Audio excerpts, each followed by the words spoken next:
Well, the Senate President Ahmed Lawan has pushed for a cost reduction in the production of crude oil by international oil companies operating in Nigeria. He disclosed this at a meeting with the delegation of the oil producers trade section at the National Assembly.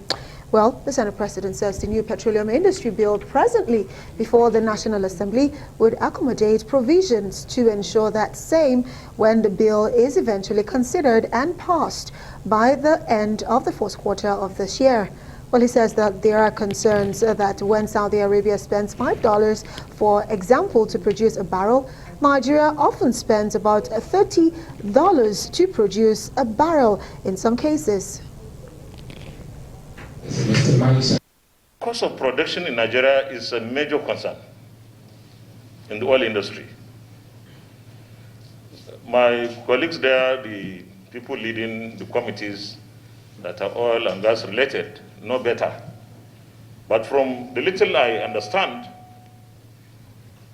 when Saudi Arabia maybe spends $5 to produce a barrel, we spend about $30 to produce a barrel here in Nigeria in some cases. And the time has come for us to ensure that the cost of production is beaten down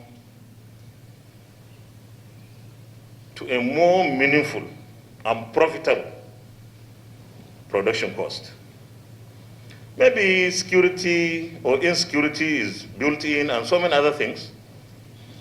But I believe that the Petroleum Industry Bill, making provision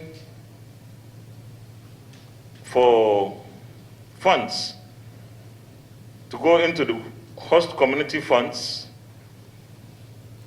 would probably this time around get us a better deal with the communities. Okay, joining us now is the former special advisor to the former Minister of State for Petroleum, Kunle, to help us tease out the issues. Good evening and welcome to Newsnight.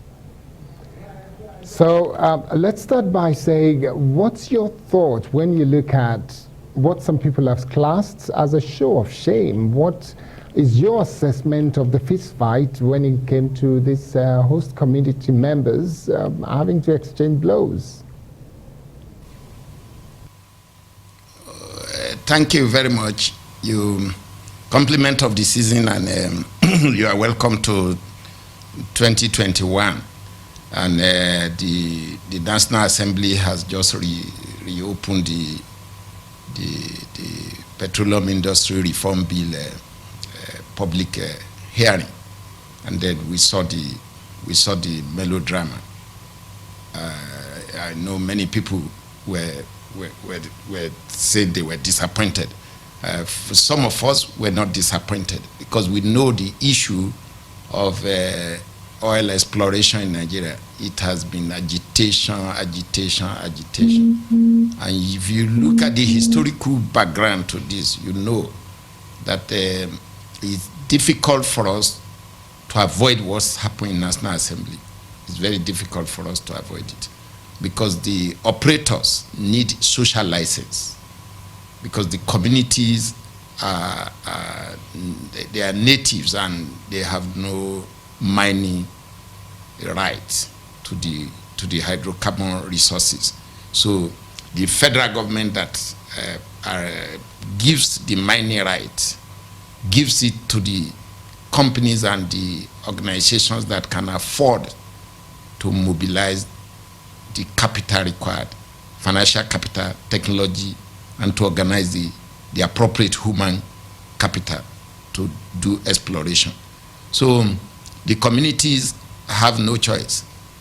They must at all time live with these operators. So, but to strike a balance has been a very delicate issue because of the is historical.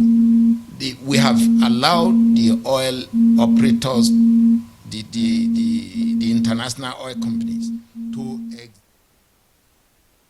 Well, there seems to be a phone around you that is sort of distorting our communication with you tonight. I don't know if that can be sorted out so we can come back to you, Dan Kunle, and continue this conversation. And of course, Kayode, looking at what happened during the public hearing, some people have said it's quite shameful, but like you have just alluded to the fact that it wasn't unexpected, especially looking at some provisions in the bill and especially as it concerns the communities and the sharing formula, which is a major issue, because some have said, you know what, let's scrap the NDDC and create some sort of community commission where the money comes directly to the community. But that is still even quite controversial, because some of them would say, okay, if you say the money should come to the community, who exactly? Who within the community? Within who's the community. An elected officer, or who is an appointed officer of the federal government that would represent the community? There is none.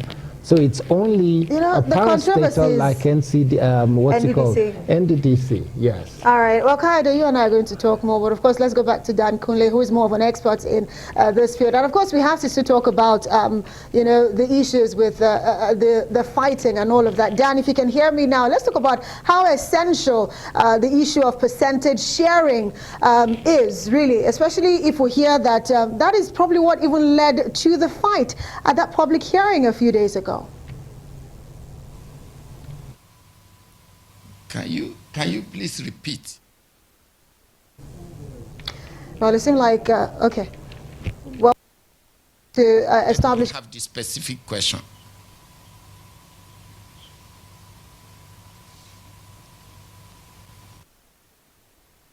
How essential is the issue of percentage shareholding, which we have been told that was one of the reasons why we had that fisticuffs between community leaders at the public hearing of the PIB at the National Assembly?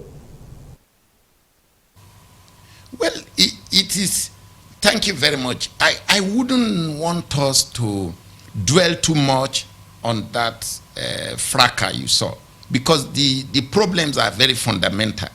They are historical problems. The social licenses issue are very serious issues. That is why you see this level of volatility and agitation in the Niger Delta area.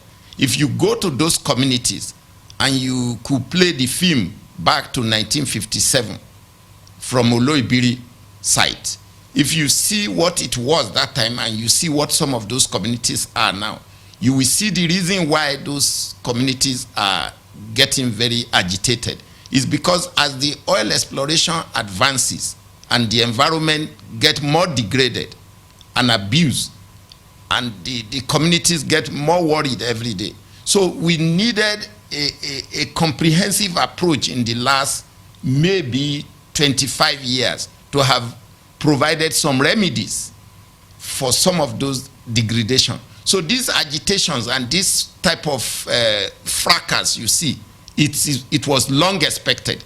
You remember the sad story of the Kensarowiwa. These are part of the hanging issues that have not been completely resolved. So up to this moment, you have still not cleaned part of Niger Delta that were polluted. So these agitations are potent issues that must be addressed. That is why we need this Petroleum Industry Reform Bill. We need it, and we need also to develop indigenous experts in the oil and gas industry, so that the international oil companies can gradually hand over to local operators, so that the local operators can engage the community. Okay.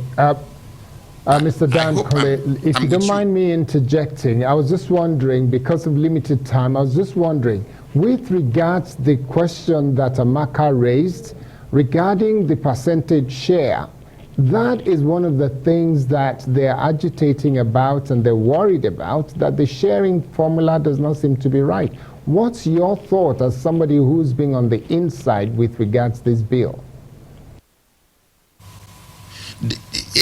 You see, the issue of percentage is unfortunate that we are back to this issue of percentage. In 2008, when we were in the ministry, I remember vividly, it was all debate of 10%. 10% of gross operating costs, or 10% of net profit after tax, after VAT, after everything. So if the community, you see, NDDC is taking how many percentage?